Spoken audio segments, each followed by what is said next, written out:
Donald Trump has just delivered what many analysts are calling the most aggressive trade ultimatum ever issued by a sitting American president to Canada. Not a warning shot. Not a negotiating tactic whispered through diplomatic backchannels. An ultimatum. Public, explicit, and timed before sunrise. In a single early morning social media post, Trump informed one of America's closest allies, the country that shares the longest peaceful border in the world, that it would face sweeping 35% tariffs on all goods entering the United States unless it complied with a list of demands described by insiders as deliberately maximalist. And the response from Canada's new Prime Minister, Mark Carney, was immediate, calculated, and unflinching. What unfolded in the 72 hours that followed may prove to be one of the most consequential turning points in modern North American relations. This isn't just a tariff dispute. This is about whether the United States still honors the trade agreements it signs. It's about constitutional authority, it's about treaty law, and it's about whether economic coercion has replaced diplomacy between two G7 nations whose economies are deeply fused together. Let's start at the moment this detonated. On February 24, 2026, at approximately 6:15 a.m., Trump posted on Truth Social that Canada would face a 35% tariff on all exports to the United States, not the previously floated 25%, but 35%, effective in 14 days. There was no scheduled press conference, no pre-briefing to Congress, no visible coordination with the Office of the United States Trade Representative. The message landed before most of Washington had finished its first coffee. The demand was blunt. Comply or face economic consequences. For weeks leading up to this, tensions had been building.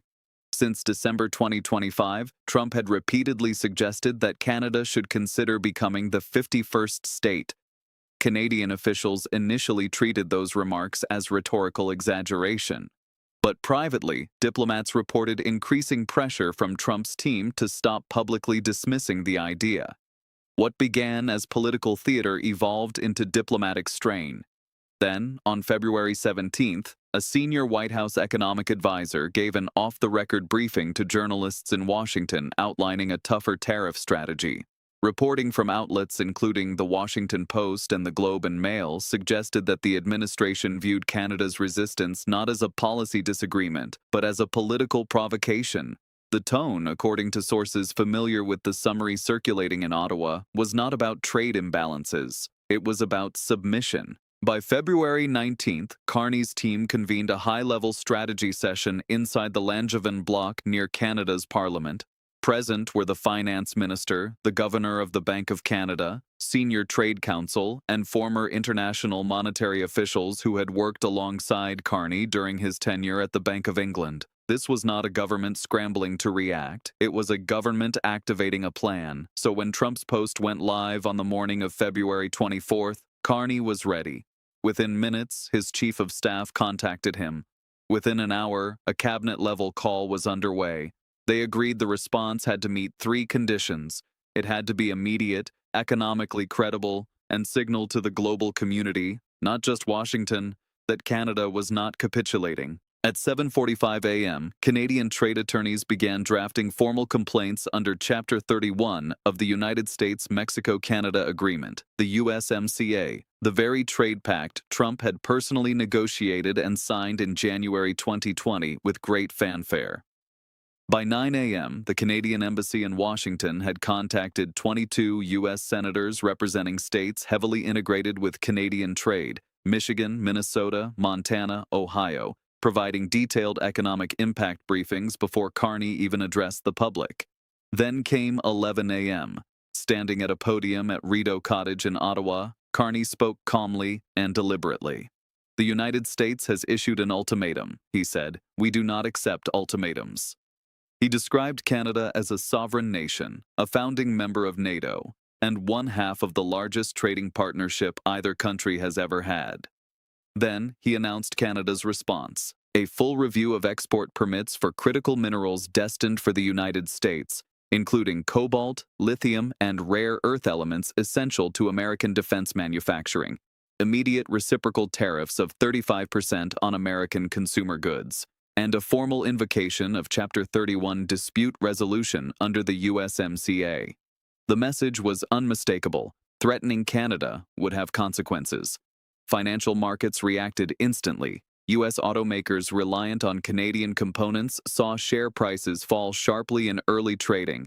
Midwest energy stocks slid. The S&P 500 dropped nearly 100 points before noon. This was not a symbolic exchange. This was market movement. To understand the magnitude of this escalation, it helps to remember history. In the 1980s, President Ronald Reagan engaged in trade disputes with Japan over semiconductors. Retaliation followed. The situation strained relations before diplomacy ultimately restored balance. In 2002, President George W. Bush imposed steel tariffs ahead of midterm elections. The European Union, Canada, and Japan responded with targeted countermeasures. Within 19 months, the tariffs were rescinded after the World Trade Organization ruled against the United States. The pattern in both cases was clear: escalation, retaliation, then negotiation. But this moment is different for one crucial reason. Trump's February 24th action targets a treaty framework he personally championed, the USMCA. That agreement contains procedural rules governing tariff adjustments. Multiple legal experts have suggested that bypassing those mechanisms could place the United States in violation of its own negotiated commitments. Once Canada invoked Chapter 31, the dispute entered a formal international process with binding procedures and timelines. These panels do not respond to social media posts. They operate under treaty law. That creates a strategic dilemma. If the administration backs down, it risks appearing politically weakened. If it proceeds, it faces retaliatory tariffs, supply chain disruptions, and potentially an adverse legal ruling that could constrain future administrations' trade authority under the USMCA framework. There is no painless exit, and the economic exposure is enormous. Canada is a primary supplier of cobalt and lithium used in electric vehicle batteries and advanced defense systems. Companies like Lockheed Martin, Northrop Grumman, and Raytheon rely on integrated supply chains that cross the U.S.-Canada border daily. Even a review, before any permits are revoked, introduces uncertainty that defense contractors cannot ignore. Within hours of Carney's announcement, defense industry lobbying groups reportedly began contacting congressional offices. Meanwhile, the American Farm Bureau issued a statement expressing serious concern about potential impacts on U.S. agricultural exports. Canada is the second largest market for American agricultural products. In Washington, when farm interests raise alarms, lawmakers listen. Politically, the targeting appears surgical. Canadian retaliatory tariffs reportedly focus on goods manufactured in swing states that supported Trump in 2024. Pennsylvania, Michigan, Ohio, Wisconsin.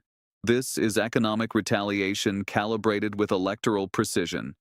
Trump responded mid-afternoon on February 24th, dismissing Carney's move as a bluff and attacking the Prime Minister personally.